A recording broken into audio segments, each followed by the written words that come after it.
Hello everyone, আজকে চলে আসলাম নতুন একটি ক্রিসপি স্ন্যাক্সের রেসিপি নিয়ে। আশা করি আপনাদেরও ভালো লাগবে। খুব অল্প উপকরণ ও ইজি ওয়েতে আপনারা এই স্ন্যাক্সটি বাসায় বানিয়ে খেতে পারেন।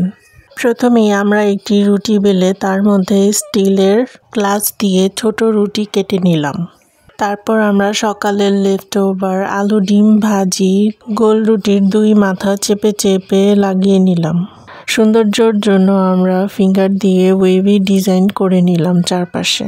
আপনারা চাইলে যে কোনো ভেজিটেবল, চিকেন, মিট, বিফের কিমা ইত্যাদি দিয়ে আপনারা পুর বানিয়ে নিতে পারেন। এখান থেকে আমরা দুই একটা হাফ মুন শেপও করে নিয়েছি। তারপর আমরা মিডিয়াম ফ্লেমে মচমচা করে ভেজে নিব।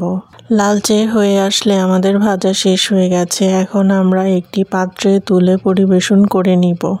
তারপর আমি আমার ফেভারিট চিলি সস দিয়ে মজা করে খাবো।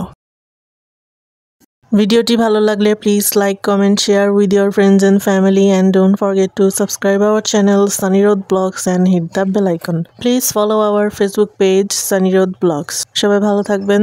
ওকে, টাটা, বাই।